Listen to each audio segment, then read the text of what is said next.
Molly, bacon's really quick. I'm hungry. What? Bacon's really hungry. What? Bacon's quick, I'm hungry. What? I should have.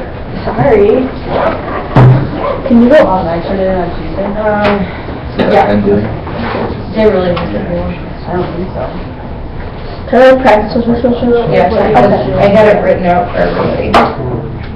Did you try it? Did it work? Yeah. Okay. Are you ready? Yeah. Okay, we're listening. We're off. Okay.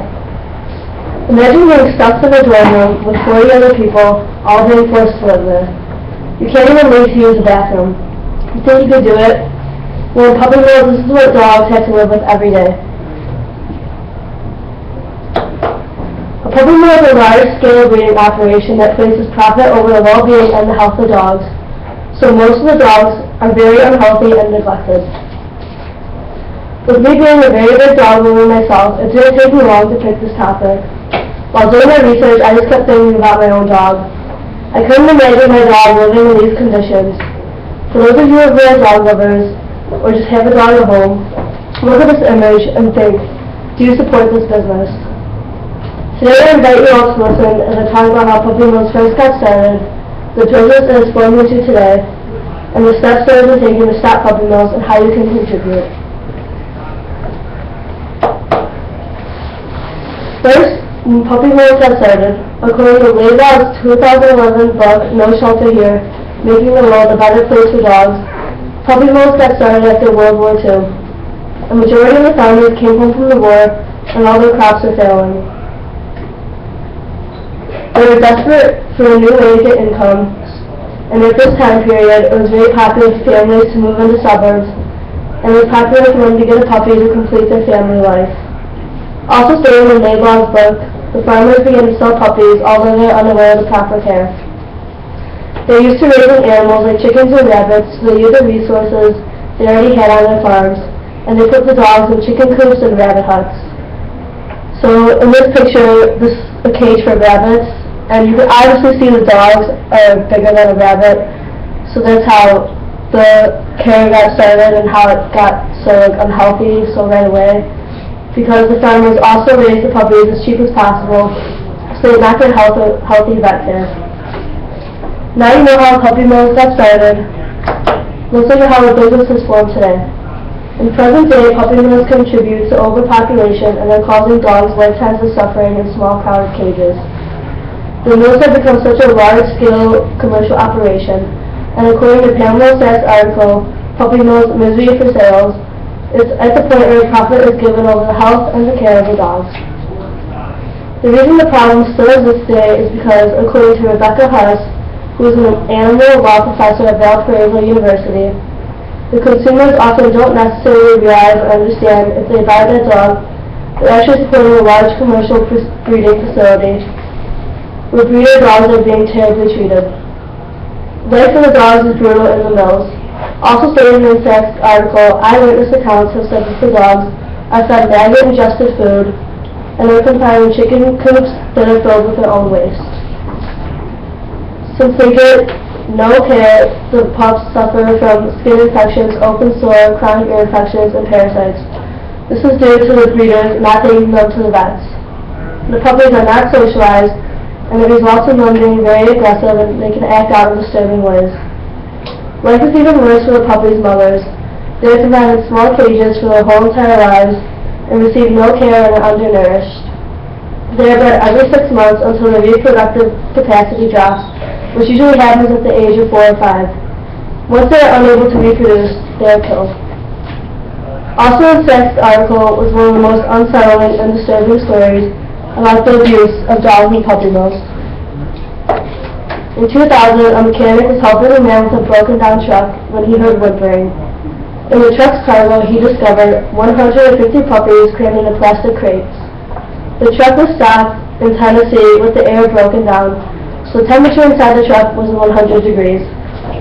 3 of the puppies in the truck were found dead, and the rest of the dogs could barely hold up their heads, as they are suffering from extreme heat exhaustion. The puppies were property of a Missouri man who was transporting them from his puppy mill to be sold at a pet store. This story and this image, which is actually from the truck, is a very big symbol of the puppy mill abuse that goes on. Now I'll tell you about the steps taken to stop puppy mills and what you can do to contribute to this problem. As told in Cindy Berger's article, She Rescues Puppy Mill Dogs, one advocate working to end puppy mills is Teresa Strader. She founded the nonprofit National Mill Dog Rescue, and since she founded this nonprofit organization in 2007, the program has housed, rehabilitated, and found homes for more than 6,800 dogs.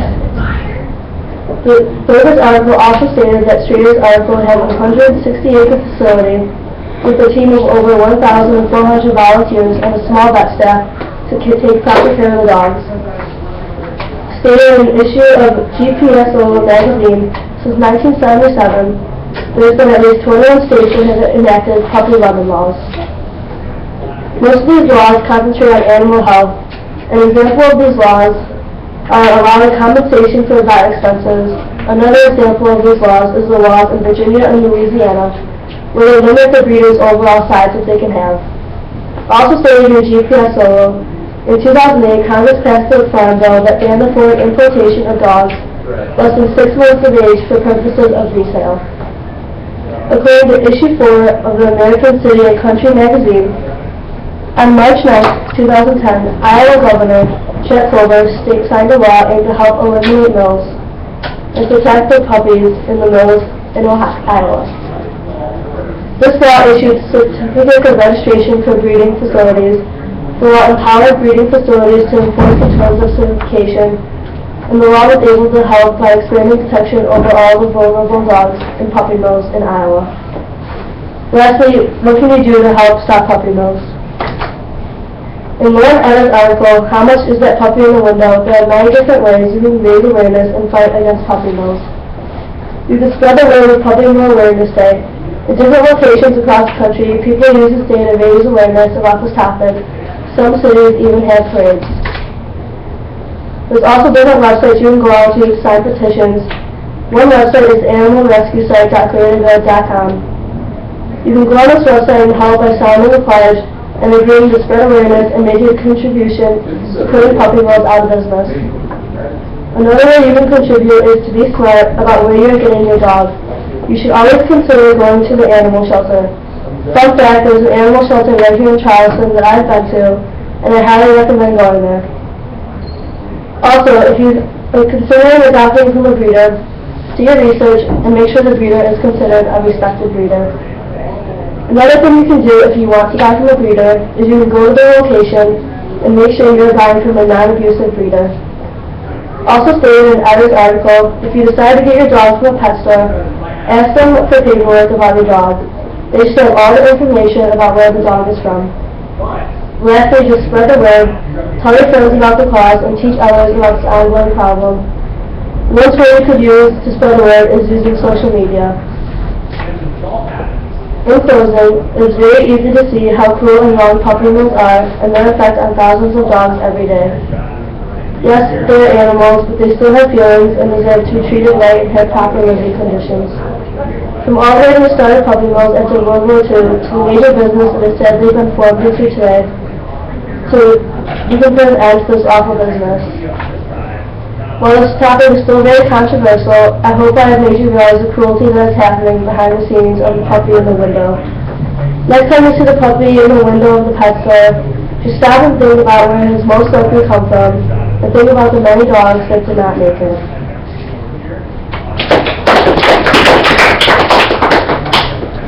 Thank you, Molly.